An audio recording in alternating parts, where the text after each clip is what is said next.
Assalamualaikum warahmatullahi wabarakatuh. Bismillahirrahmanirrahim. Saudara-saudari muslimin muslimah, sahabat-sahabatku yang dikasihi sekalian, semoga Anda dan kita semua bersama keluarga tercinta di mana saja saat ini kita berada sentiasa dalam keadaan sehat walafiat, dalam lindungan, pertolongan dan curahan kasih sayang Allah Subhanahu wa ta'ala, serta dalam dekapan ampunan dan ridhanya. Amin. Allahumma amin. Dalam kesempatan perjumpaan kita kali ini, saya menasihati dan mengingatkan diri saya, saudara-saudari, muslimin muslimah, sahabat-sahabatku yang dirahmati Allah, agar kita dapat menghargai, menjaga dan memanfaatkan dengan baik dan benar, serta membuat nilai tambah atas apa yang telah Allah Subhanahu wa ta'ala anugerahkan kepada kita dalam setiap tarikan nafas kita, baik siang maupun malam, yang sungguh kita tidak akan mampu menghitungnya. Wa in ta'uddu ni'matallahi la tuhsuha. Sebagai usaha kita untuk berterima kasih dan bersyukur kepada Allah Subhanahu wa ta'ala. Seterusnya kita pohonkan kehadirat Allah Subhanahu wa ta'ala. Semoga selawat dan salam sentiasa tercurah ke atas baginda Rasulullah sallallahu alaihi wasallam, para keluarga dan kepada para sahabat-sahabatnya.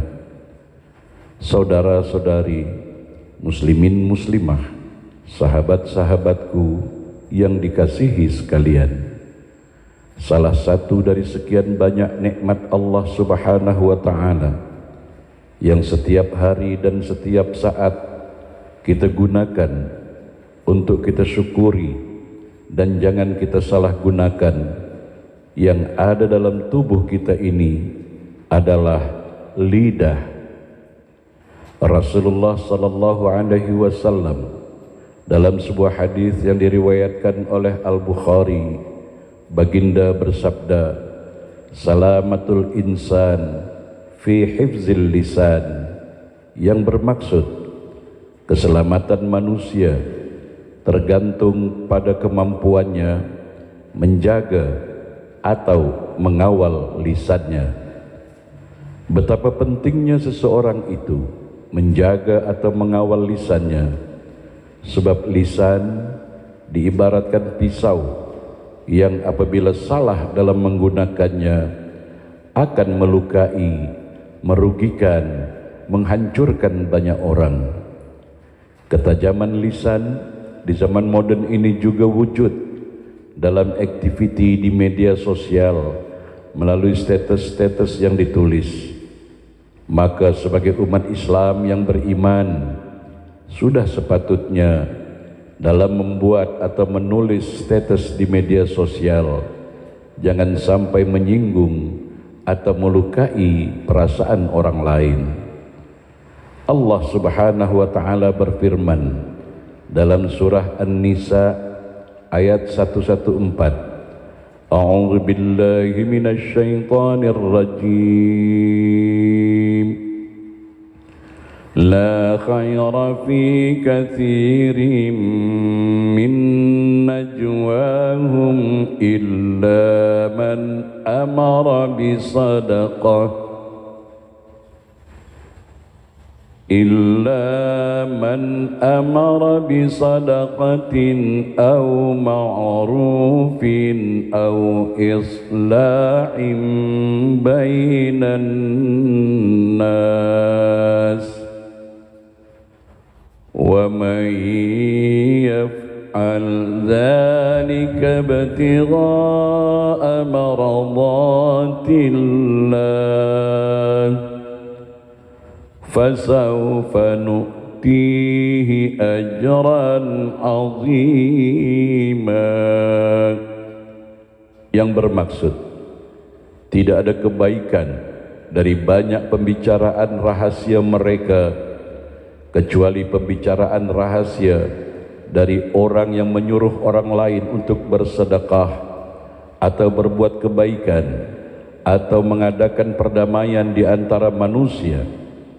Barang sesiapa berbuat demikian karena mencari keridaan Allah, maka kami, yakni Allah, akan memberinya ganjaran pahala yang besar. Dalam hadis riwayat dari Abu Hurairah radhiyallahu anhu, Baginda sallallahu alaihi wasallam bersabda, "Man kana yu'minu billahi wal yaumil akhir, qul khairan aw liyasmut." Yang bermaksud, sesiapa yang beriman kepada Allah dan hari akhir, hendaklah ia berkata baik atau lebih baik diam jika tidak mampu berkata baik. Hadis riwayat Bukhari Muslim. Dalam hadis riwayat Ahmad, Rasulullah sallallahu alaihi wasallam juga bersabda, hendaklah engkau lebih banyak diam, sebab diam dapat menyingkirkan syaitan dan menolongmu terhadap urusan agamamu. Allah Subhanahu wa taala juga memperingatkan dalam firman-Nya surat Qaf ayat 18, A'udzu billahi minasy syaithanir rajim.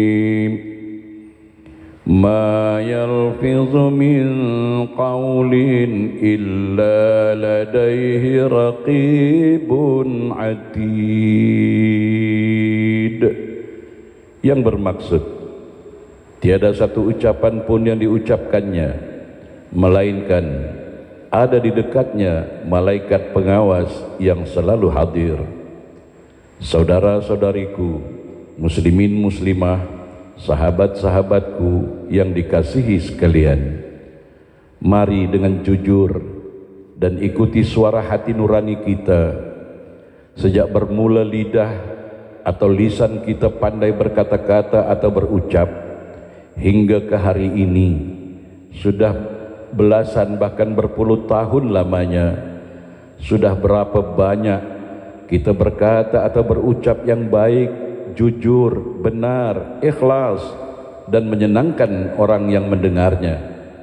Atau sebaliknya, karena ketidaktahuan atau kejahilan kita, atau karena rasa amarah dan emosi kita pada seseorang, atau karena kita berniat dan bertujuan jahat sehingga kita berkata dan berucap bohong dan dusta, fitnah dan memaki hamun, lisan kita mengeluarkan kata-kata yang tidak senonoh sehingga mengakibatkan orang yang kita tuju dalam ucapan kita tersebut merasa malu, tersayat perasaan hatinya, menetes air matanya, jatuh dan hancur berkecai marwah harga dirinya, rusak dan hancur masa depannya, ahli keluarganya juga ikut menjadi korban, menanggung malu karena akibat ucapan kata-kata kita yang mungkin kita sudah lupa karena peristiwa kejadiannya sudah sekian tahun yang lalu. Namun orang yang kita maki hamun, yang kita fitnah melalui lisan kita itu, sampai saat ini masih merasakan perih dan derita akibat lisan kita. Astaghfirullahalazim. Saudara-saudariku, muslimin muslimah, sahabat-sahabatku yang dirahmati Allah, seterusnya di sini mari kita hayati dan kita ambil hikmah pembelajaran dari kata-kata bijak berkenaan dengan lidah ini. Lidah adalah cerminan isi hati, maka jika Anda ingin mengetahui isi hati seseorang, maka cermatilah apa yang lidah mereka ucapkan. Biasakanlah menjaga lisan dan tulisan kita. Sesungguhnya lisan dan tulisan merupakan cerminan kepribadian dan apa yang ada dalam hati kita. Jika yang keluar itu baik, maka itulah cerminan baiknya kepribadian dan hati kita. Demikianlah juga sebaliknya. Lidahmu jangan kamu biarkan menyebut kekurangan orang lain, sebab kamu pun punya kekurangan dan orang lain pun punya lidah.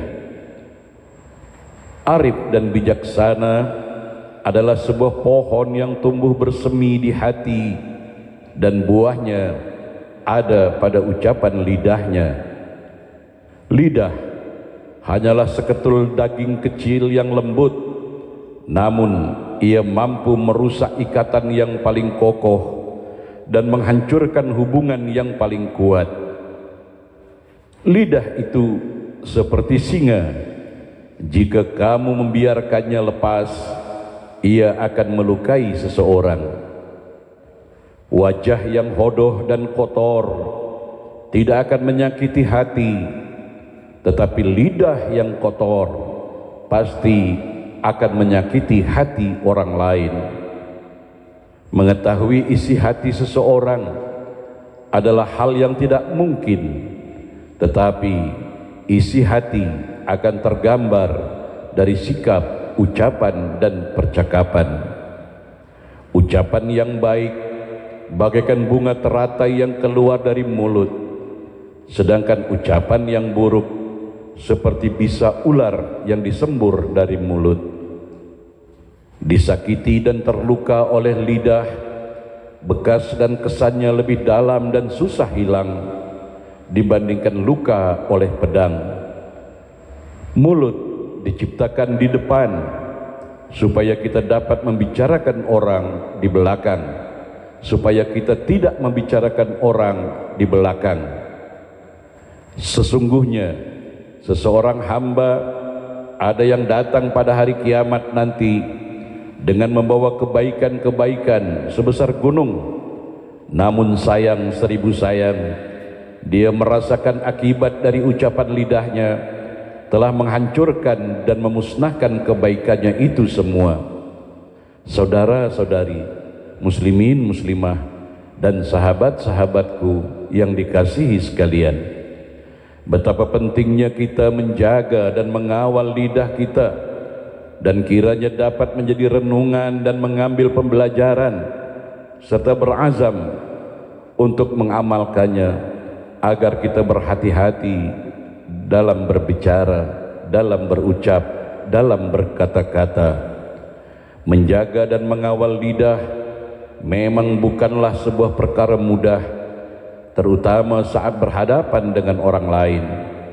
Ada pepatah yang mengatakan, mulutmu harimaumu. Jadi sangatlah penting untuk berpikir lebih dahulu sebelum berbicara atau berucap. Betapa bahayanya jika kita tidak dapat menjaga lidah. Hati orang lain dapat terluka akibat sebuah ucapan. Tak mudah menyembuhkan hati yang tergores, karena ucapan meski tak berbekas akan selalu terngiang bahkan hingga akhir hidupnya. Saudara-saudari, muslimin muslimah, sahabat-sahabatku yang arif bijaksana, semoga dengan tazkirah ini kita semua dapat menyadari dan berusaha dalam sisa-sisa usia kita yang entah tinggal berapa lama lagi ini, kita dapat memperbaiki, menjaga, mengawal lidah kita ketika kita mengeluarkan kata-kata dalam berucap. Dan semoga dikala kita akan meninggalkan dunia yang fana ini, lidah kita, lisan kita, ucapan kita dapat mengucapkan kalimah tauhid, la ilaha illallah Muhammad Rasulullah, insyaallah, amin ya rabbal alamin. Sekian, semoga bermanfaat, dan mohon maaf kalau ada tersalah kata. Terima kasih atas perhatiannya. Sampai jumpa lagi pada episode-episode berikutnya.